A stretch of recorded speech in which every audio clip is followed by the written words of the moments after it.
새로운 말씀을 함께 보려고 하는데요. 우리가 신앙생활 하면서 이제 매번 강조하는 것 중에 하나가 하나님의 말씀입니다. 우리가 말씀을 듣는 것도 중요하고 그 말씀을 가까이 하고 읽고 또한 묵상하는 것도 굉장히 신앙생활 가운데 중요하다고 할 수가 있습니다. 왜냐하면 우리가 그 말씀을 통하여 역사하시는 하나님, 구원을 베푸시는 하나님, 우리의 삶을 인도하시고 변화시키시는 하나님의 많은 것들이 이 말씀 가운데 담겨져 있기 때문이에요. 특별히 우리가 가톨릭 교회를 생각해 보면 가톨릭 교회도 성경을 가지고 있고 하나님과 예수님을 믿고 있음에도 불구하고 왜 교회가 다를까? 왜 개신교와 또한 천주교의 교회가 왜 다르다고 말할까라고 하는 거기에 대해서 우리는 잘 이해하지를 못합니다. 어쨌든 한 분 하나님을 믿고 똑같은 성경을 가지고 우리가 신앙생활을 하는데 왜 교회에 나와야 바른 복음을 듣고 구원에 이를 수 있다라고 그렇게 강조를 하는지 우리는 좀처럼 이해하고 납득하기가 어려운 부분들이 있을 것입니다. 그런데 우리가 가톨릭 교회에서 구원을 이야기할 때에는요, 오직 예수 그리스도의 공로만을 이야기를 하지 않아요. 우리가 이 땅 가운데 하나님이 주시는 여러 가지 구원의 방편들이 있고 방법들이 있는데 그것들을 잘 우리가 빠지지 않고 해 나아가야 구원에 온전히 이를 수 있다라고 가르치고 주장하기 때문입니다. 그래서 중요한 게 무엇이냐면 미사, 즉 우리로 따지면 예배이지만 달라요. 이 미사에 참여하는 게 천주교회에서는 굉장히 중요해요. 거기서 중요한 것은 하나님을 찬양하고 말씀을 들어서 중요한 게 아닙니다. 거기서 나누는 성찬이 중요하기 때문이에요. 우리는 성찬식을 하지만 그 성찬은요, 상징의 의미가 있습니다. 주님의 몸을 상징하고 그리스도의 보혈을 상징함으로 말미암아 그 성찬에 참여함으로 그 주님의 십자가의 보혈의 능력이 오늘도 나에게 구원이 되고 우리에게 생명이 됨을 기억하고 기념하는 그런 예식으로 우리는 하고 있습니다. 근데 천주교에서 성찬은 그 정도의 의미가 아닙니다. 그 정도의 의미가 아니라 그 성찬에 사용되는 그 떡과 포도주가 우리가 미사 가운데 참여하게 될 때에 예수님의 진짜 피와 예수님의 진짜 살로 변화되어서 그것을 먹고 마심으로 우리가 구원에서 단절되지 아니하고 계속해서 연결될 수 있다, 구원에 속할 수 있다라고 가르치기 때문이에요. 그래서 말씀을 듣거나 배우고 따르는 것, 그것보다 더 중요한 건 뭐냐면 미사에 참여해서 그 성찬을 먹는 게 중요해요. 이것이 구원을 지키는데 굉장한 중요한 요소가 되는 것입니다. 그것뿐이 아니에요. 그 외에 칠성사라고 하는 7가지 성사가 있는데 태어날 때부터 임종, 죽음에 이르기까지 신부를 통하여서 하나님의 은혜가 그 가운데 공급이 되고 또한 우리가 죄를 지었을 때도 그 죄에 크고 작은 죄들이 있는데 거기에 맞게 신부에게 고하고 또한 용서를 받음으로 말미암아 연옥에 지옥이 아니에요. 그 가운데 중간 단계 떨어지는 시간을 단축함으로 천국에 속히 들어가게 하는 그런 일들이 바로 그 자리에 그 예식에 참여하는 것이 중요하다라고 가르치고 있기 때문입니다. 그런데 성경은요, 구원에 대해서 그렇게 이야기하지 않아요. 예수 그리스도를 나의 구주로 영접하고 하나님을 나의 하나님으로 만남으로 말미암아 우리의 구원이 이루어지게 하실 뿐만 아니라 그 구원이 우리의 삶 가운데도 저 천국의 복음이 이 땅 가운데 내 삶 가운데 이루어지게 하시는 그 하나님을 우리가 따르게 하시는 그 하나님을 내가 믿어야 구원에 이를 수 있다라고 성경에서 가르치고 있습니다. 그렇기 때문에 우리는요, 예수 그리스도를 믿는 믿음이 있어야 돼요. 근데 이 믿음도 내 방법대로의 믿음이 아닙니다. 나는 하나님이 이랬으면 좋겠어. 예수님이 이런 예수님이라고 나는 알고 있어. 그것에 대한 확신과 주장을 가지고 예수님을 믿는 것으로 내가 구원에 이르는 게 아니에요. 진짜 하나님께서 예수님께서 말씀하시는 그대로 그 뜻 그대로 예수님을 만나고 믿어야만이 우리가 구원에 이를 수가 있는 것입니다. 그래서 성경이 중요해요. 말씀이 중요합니다.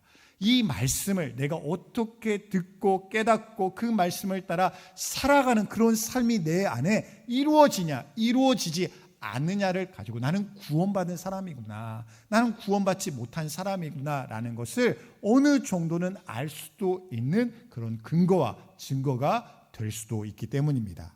우리가 신앙생활하면서 느끼는 어려움이 있어요. 내가 교회를 다니고 있고 예배를 드리고 있지만 여전히 신앙이 무엇인지 잘 모르겠고 하나님의 말씀을 내가 읽고 가까이 하는 것이 굉장히 어렵고 힘든데 내가 어떻게 신앙생활을 할 수가 있는가. 아무리 말씀을 강조하고 기도를 강조할지라도 그 말씀을 내가 어떻게 이해하고 그 기도를 가지고 하나님께 가까이 나아갈 수 있는가에 대한 그런 어려움을 우리가 가질 수가 있을 것입니다.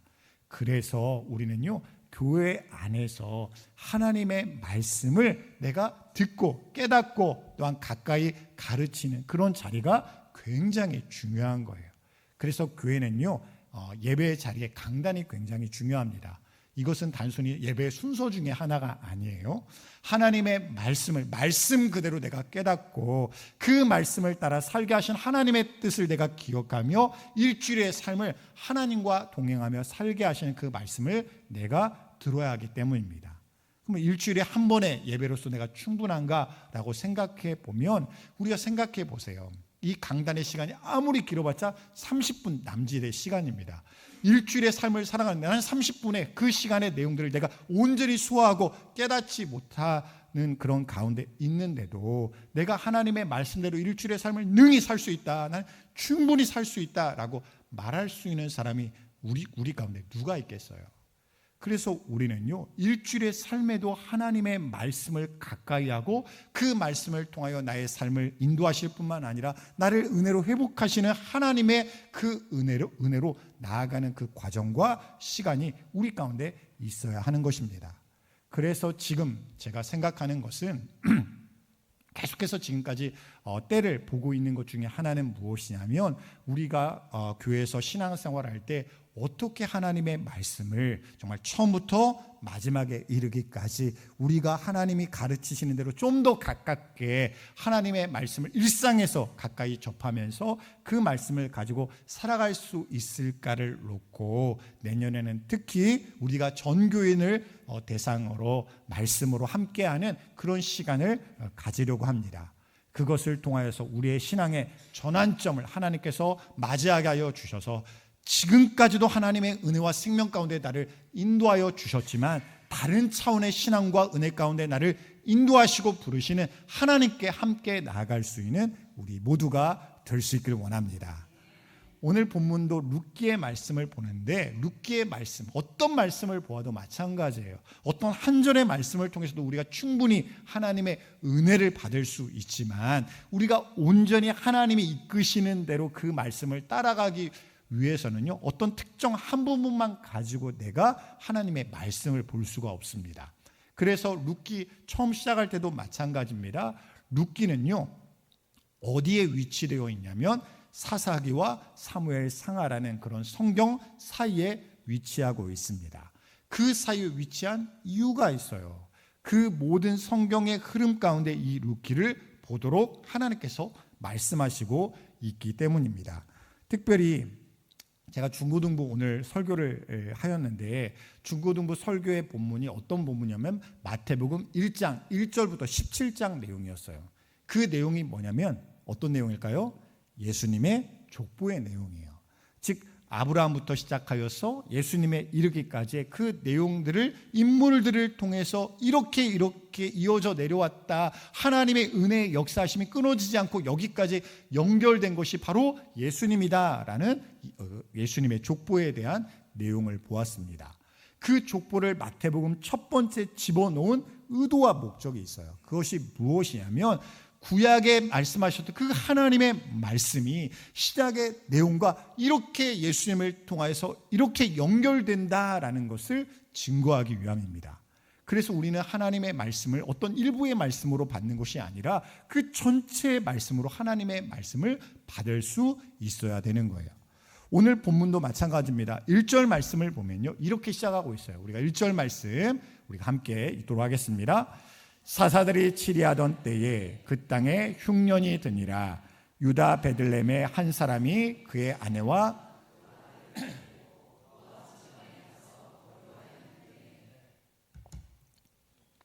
이 시작을 보면 두 가지 중요한 정보가 담겨져 있습니다. 첫째로는요, 이 룻기 시대적 배경이에요. 룻기는요, 어느 시대에 속해 있냐면 사사 시대에 속해 있습니다. 사사기가 그 앞에 있지만 아직 왕정 시대가 시작되기 직전까지는 사사 시대거든요. 그래서 이 룻기도 사사 시대에 속해 있습니다. 그러면 이 사사 시대에 속해 있다라는 것은 어떤 의미일까? 우리가 성경을 이렇게 따로 읽지는 않지만 바로 앞 구절, 룻기 바로 직전을 보면 사사기 마지막 구절이 있습니다. 사사기 마지막 구절과 이 첫 번째 구절이 연결이 되는데, 그 마지막 구절이 어떤 내용이냐면, 그때 이스라엘에 왕이 없으므로 사람이 각기 자기의 소견에 옳은 대로 행하였더라라는 말씀으로 사사기를 마쳐요. 그리고 나서 이제 룻기를 시작하면서 사사가 치리하던 때에라고 하면서 이야기를 시작하고 있습니다. 즉 영적인 그 상황과 흐름이 계속 연결되고 있다는 거예요. 지금 룻기의 이야기도 그 사사기의 그 불신앙의 상황과 영적인 흐름 가운데 진행되고 있다는 것을 보여주고 있습니다. 이스라엘 백성들은 그래요. 하나님께서 그들에게 말씀을 주셨고 하나님의 약속을 주셨고 생명의 복음을 주셨음에도 불구하고 그들은 하나님을 선택하기보다 다른 것을 선택하면서 하나님의 말씀에 귀를 기울이지 않았습니다.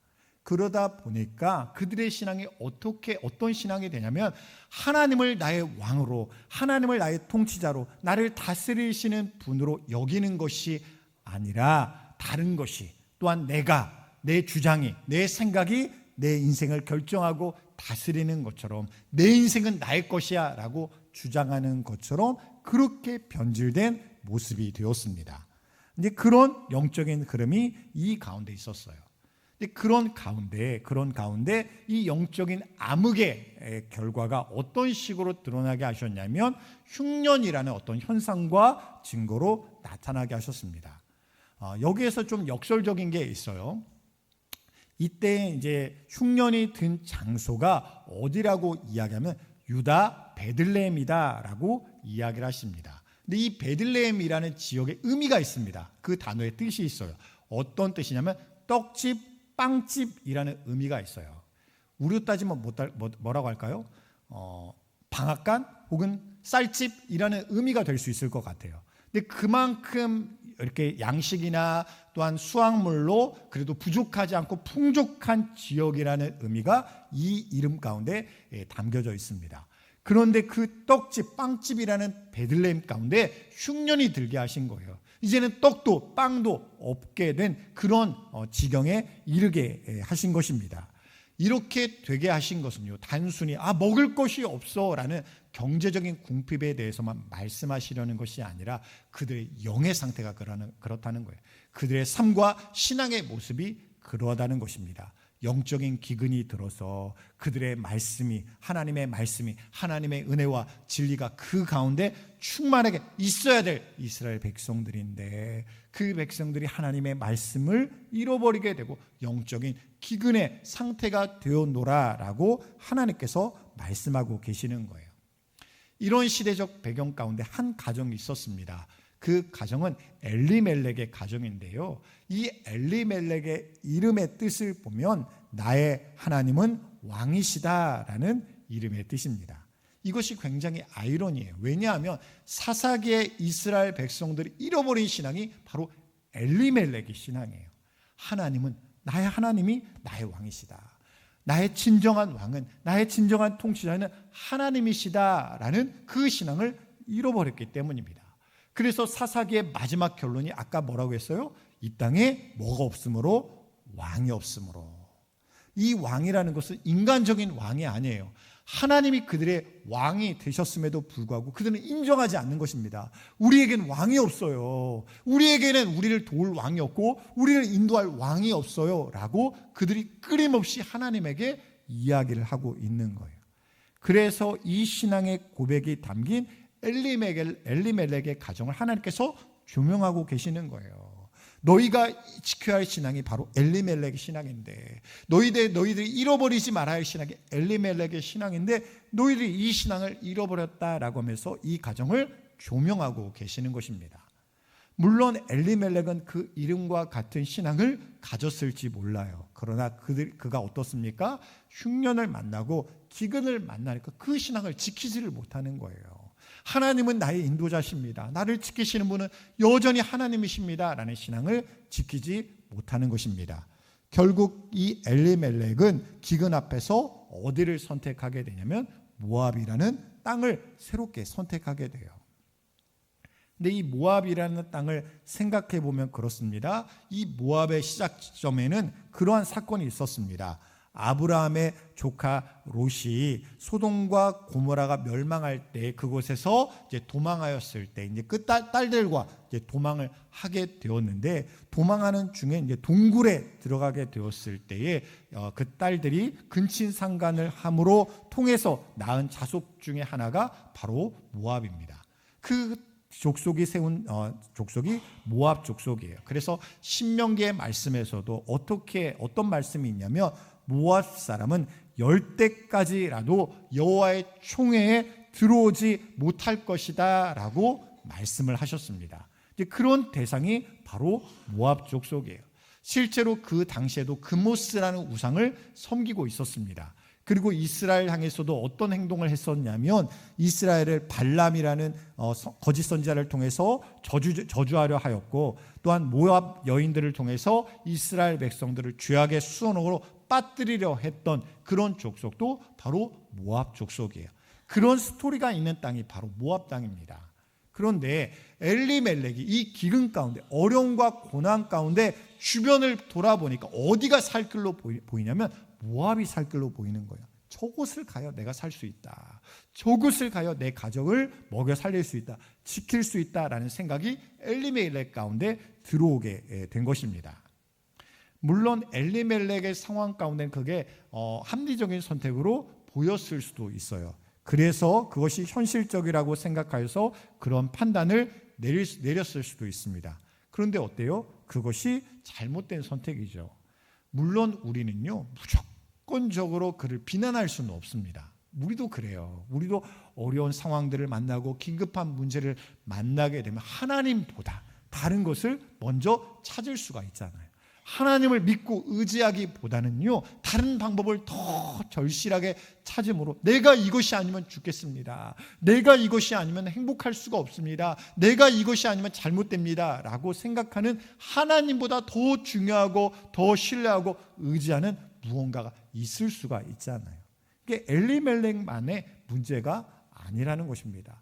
우리도 삶을 살다 보면 엘리멜렉과 같은 잘못된 선택을 우리도 내릴 수가 있는 거예요. 여기에서 간극이 발생합니다. 신앙의 이름은 하나님이 나의 왕이시다, 이런 신앙이 있다고 해요. 근데 우리의 삶을 보면요, 그 신앙대로 살지를 않는 거예요. 하나님이 나를 다스리옵소서, 주님의 뜻대로 살겠습니다, 나는 하나님이 가장 중요합니다, 이것을 신앙으로 삼는 게 아니라 다른 것을 더 근거로 삼고 기준으로 삼는 그런 삶의 모습이 끊임없이 우리를 통해서 나타나게 되는 것입니다. 우리도 그렇잖아요. 우리의 약점들이 있습니다. 다른 것에서는 내가 흔들리지 않아. 이 부분에서는 나는 약해. 이 부분에서는 나는 흔들려. 이런 부분이 우리 가운데 있잖아요. 그 중에 하나가 무엇일까요? 우리는 자녀에 대한 부분에서 있어서는 우리가 약해질 수가 있습니다. 자녀에게 어려움이 생긴다면 우리는 견딜 수가 없어요. 자녀가 잘못되는 것은 우리는 두고 볼 수가 없습니다. 그래서 그들이 신앙을 지키지는 못할지라도, 그들이 믿음의 자리에 있지는 못할지라도 그들의 어려움과 고난에서는 빨리 속히 벗어날 수만 있다면 그 방법을 찾았으면 좋겠다라는 생각이 우리 가운데 들어올 수 있을 거예요. 근데 실제로는 어때요? 그렇게 어려움에서 빠져나가도 신앙을 지키지 못하고 예수 그리스도를 그들의 영생의 구주로 만나지 못한다면 그 고난을 속히 벗어나다고 할지라도 그들에게 진짜 행복과 진짜 소망이 그들을 기다리고 있는가라고 하면 진실로는 그렇지가 않잖아요. 근데 우리의 마음은 그렇게 생각하는 거예요. 지금 당장, 지금 긴급한 그런 문제가 있으니까 영생의 문제는 나중의 문제이고 지금 당장의 문제가 해결되는 것이 중요하니까 신앙보다는 다른 거, 그들의 진로, 그들의 진학, 그들의 가정, 그들의 어떤 경제적인 부분, 그것들이 더 중요하지 않겠는가라는 생각이 우리 가운데도 더욱더 중요한 기준과 선택의 부분이 될 수가 있는 것입니다. 결국 엘리멜렉은 그런 기준을 가지고 결정하고 선택하게 되었어요. 이것이 내 가족을 살리는 길이야, 이것이 우리가 사는 길이야 라고 하면서 모압을 선택하게 되었습니다. 그런데 그 선택 뒤에 어떤 결말이 기다리고 있는가, 우리가 3절 말씀 우리가 함께 읽도록 하겠습니다. 나오미의 남편 엘리멜렉이 죽고 나오미와 그의 두 아들이 남았으며. 분명 신앙 고백의 이름을 가진 엘리멜렉이었어요. 그런데 그것이 그 엘리멜렉이 하나님을 믿고 하나님을 의지하며 하나님이 다스리시는 그런 믿음의 자리에 내가 있기보다는 지금 당장 내가 살 길을 찾아서 저 모압으로 가야 우리가 살 수 있어 라고 생각하면서 그가 생명을 위하여 모압으로 이동을 하였는데 어떻게 돼요? 결국은 나오미의 남편인 엘리멜렉이 죽게 되어버린 거예요. 그곳이 살 길이다, 살 수 있는 땅이다라고 생각하면서 모압으로 가게 되었는데 엘리멜렉이 죽게 된 것입니다.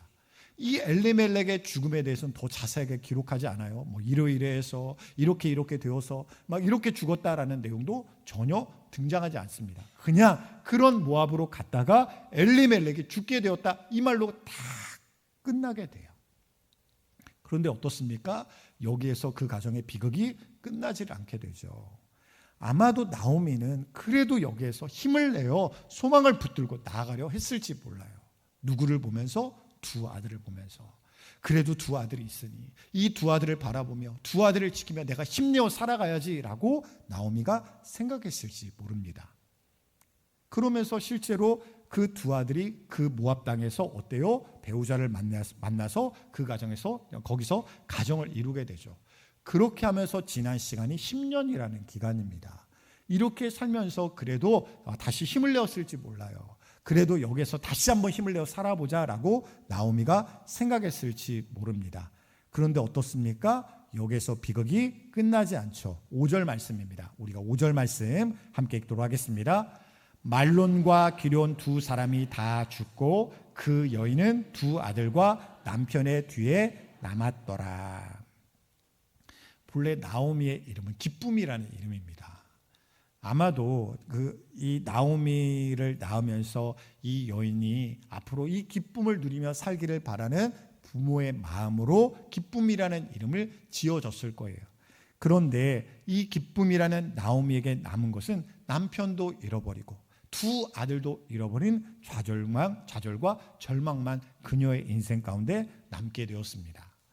특별히 고대 근동 사회에서는요, 그 지역 가운데는 특별히 취약한 계층이 있어요. 이 대상은 가만히 놔두면 잘못되니까 너희들이 그 대상을 보면 불쌍히 여기고 그들을 물심양면으로 도와라 라고 하는 세 가지 대상이 있습니다. 그게 누구냐면 고아와 과부와 나그네예요. 근데 그 당시에 그 지역에는 고아와 과부와 나그네는요, 자신의 권리를 주장하면서 살 길을 스스로 개척하기가 굉장히 어려운 사람들이었습니다. 그래서 이 대상들에게는 여러 사람들의 도움이 필요해라고 하나님께서 율법으로 그들에게 지정해 두신 거예요.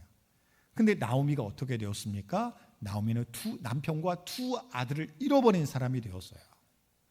그리고 지금은 이방 땅입니다. 이방 땅에 나그네의 삶을 살고 있습니다. 그녀를 보호해줄 모든 보호막이 사라지게 되었어요.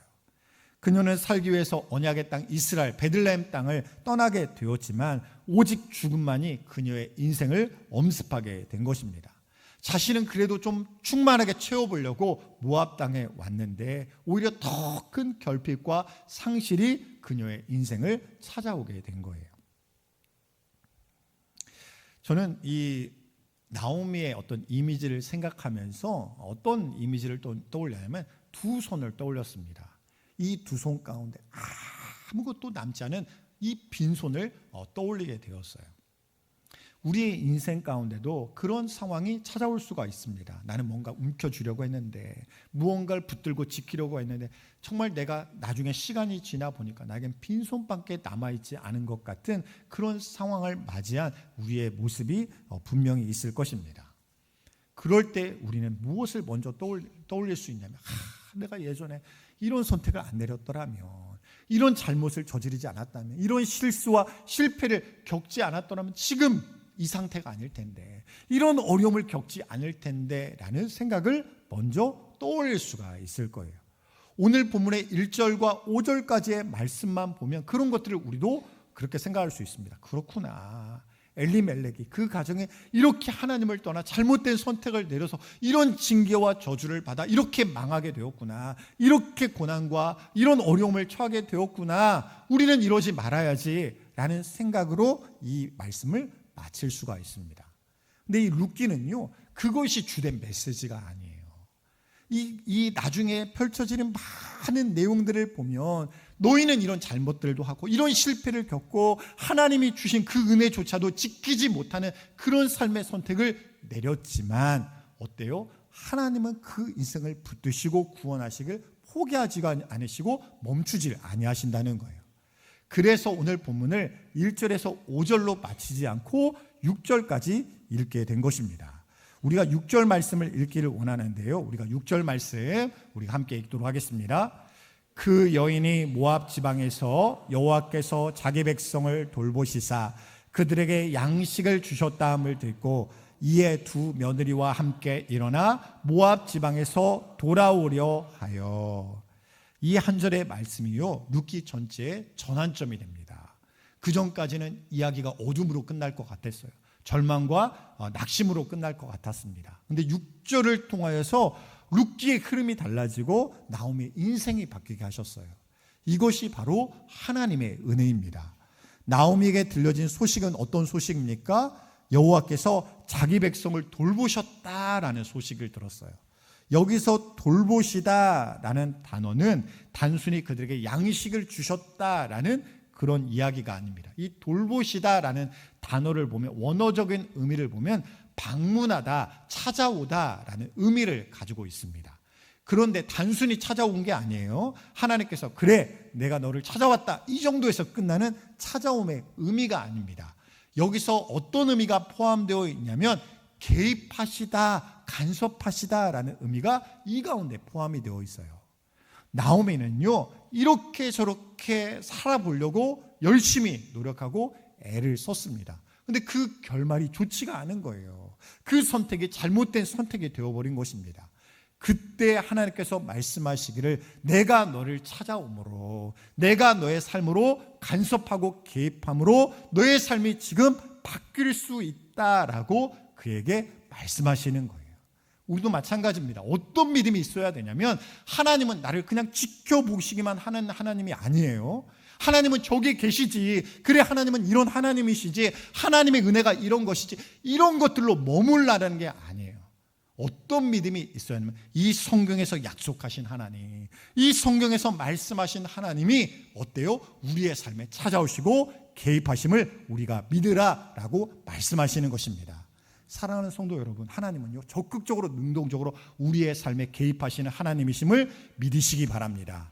우리가 하나님을요, 저 가운데 나와 상관없이 무언가 특별한 일이 있을 때만, 정말로 긴급한 어떤 일이 있을 때만 찾아오는 119와 같은 그런 구급대와 같은 그런 하나님으로 믿으면요, 우리의 일상의 삶에서는 하나님을 찾지를 않습니다.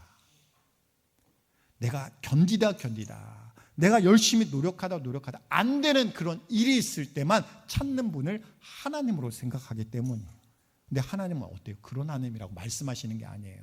나는 너의 삶에 항상 함께 하겠다. 너의 삶에 떠나지 아니하고 너의 일상의 작은 문제뿐만 아니라 좋은 일이든 나쁜 일이든 힘든 일이든 기쁜 일이든 그 모든 일들 가운데 나는 적극적으로 능동적으로 개입하고 간섭하는, 다스리시는 왕 되시는 하나님이다라고 우리에게 말씀하고 계시는 것입니다. 내가 하나님을 왕으로 여긴다는 건 무엇이냐면요, 하나님 나를 다스려 달라는 거예요. 하나님 나를 간섭하여 달라는 거예요. 그런데 우리는 어떻습니까? 하나님의 간섭을 거부하려 해요. 하나님, 이거는 내 뜻대로 하고 싶어요. 이건 내 마음대로 생각하고 싶어요. 이거는 내 계획대로 하고 싶어요. 이러한 생각을 내가 가지고 있는 거예요. 이게 누구의 신앙이에요? 사사기의 백성들의 신앙이에요. 사사기는 하나님을 왕으로 여기지 아니하고 각기 소견에 옳은 대로 행하기를 원했습니다. 그러다 보니까 결국 어떤 선택을 하냐면 하나님이 바라지 않는, 하나님이 원하지 않는 선택으로 달려가다가 결국은 그 비극적인 결말에, 그 흉년의 어떤 상태에 이르게 되어버리게 되는 거예요. 그래서 하나님은 말씀하십니다. 내가 너의 삶에 간섭하겠노라. 너의 삶에 개입하겠노라. 너희가 거부하더라도, 너희가 버텨더라도 나는 너희를 구원하기 위하여, 너희를 잘되게 하게, 너희를 치유하고 회복하게, 나는 지금도 적극적으로 능동적으로 너희의 삶에 개입하겠노라 라고 말씀하고 계시는 것입니다. 그럴 때 우리는 기대할 수 있어요. 우리가 막 준비가 잘 되고 신앙적으로 뭔가 회복이 되고 치유가 되고 다 뭔가 이렇게 하나님 앞과 함께 할 수 있는 준비가 되었을 그때 하나님이 찾아오셔서 은혜를 베푸실 것이다 라고 생각하면요, 우리는 어떠냐면 막 그 준비를 할 때까지 기다립니다. 하나님, 아직 기도가 부족해요. 하나님, 아직도 제가 변화되지 못했어요. 하나님, 여전히 내 영적인 상태가 고갈되어 있어요. 아직 부끄러운 상태예요 라고 생각하면서 하나님을 찾지 않습니다. 하나님의 은혜를 구하지를 않아요. 근데 어떻습니까? 이런 왕 되신 하나님, 적극적으로 능동적으로 개입하시는 하나님을 믿으면요, 우리는 어떻습니까? 하나님, 저에게 지금 아무것도 없습니다.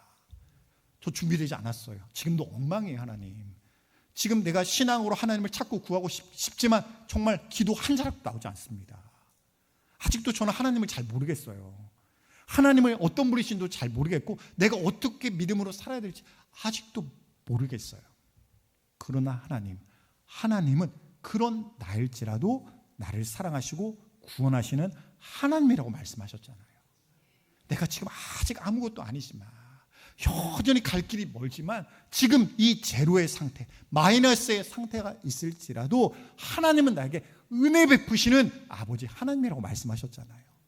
그러니 주님, 그런 하나님을 나는 믿고 그냥 기도하겠습니다.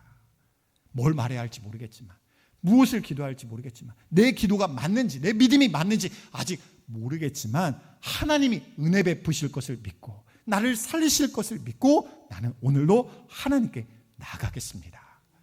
하나님께서는 이런 하나님이라고 오늘도 우리에게 말씀하시는 것입니다. 나오미도 마찬가지입니다. 나오미가 이렇게 결단하였더니, 나오미가 이렇게 회개하였더니 하나님이 은혜를 베푸셨더라, 이게 아니에요. 오늘 본문의 순서를 보면 그렇습니다. 하나님께서 이 기쁜 소식을 나오미에게 듣게 하셨어요. 하나님이 이 백성을 돌보신다, 이스라엘 백성을 돌보신다, 그들의 필요를 도우시고 공급하신다라는 소식을 이 나오미가 듣게 하셨습니다. 이거는요, 단순히 이스라엘에 있는 사람들만 하나님이 돌보신다라는 얘기가 아니에요. 이 소식이 나오미에게 어떻게 들렸냐면, 하나님은 하나님의 백성을 포기하지 아니하시는구나.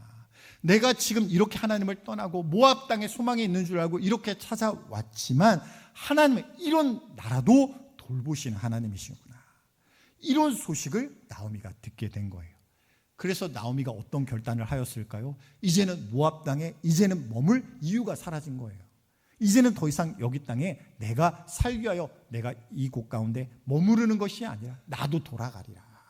나로 베들레헴으로 유다 땅으로 돌아가리라라는 결단과 결심을 하게 된 것입니다.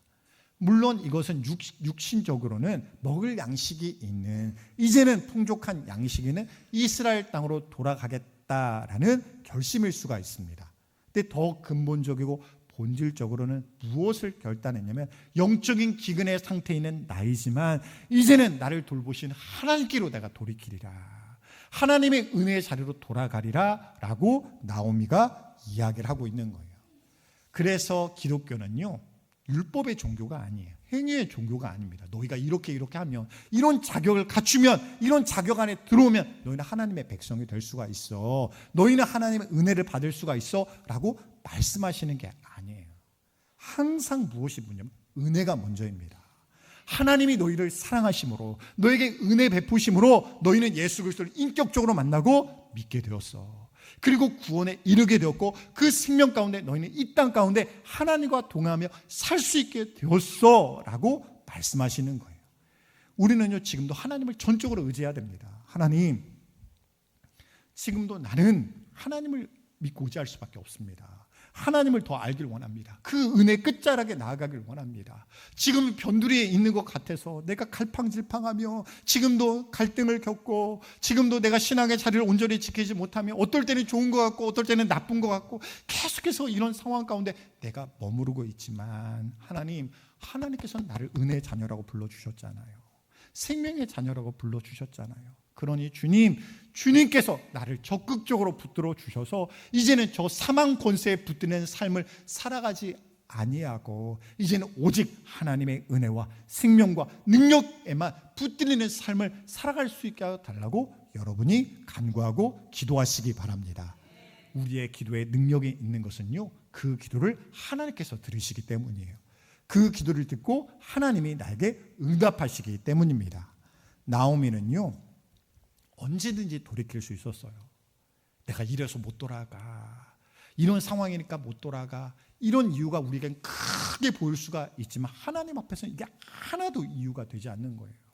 난 이래서 하나님 아버지, 하나님 내가 이렇게 믿음으로 살지 못해요. 하나님 내가 예배할 수 없어요. 내가 교회 나갈 수 없어요. 내가 믿음으로 살 수 없어요. 나에게는 큼직큼직한 그런 이유가 될 수가 있겠지만 하나님 앞에서는 그게 아무것도 아니라는 거예요.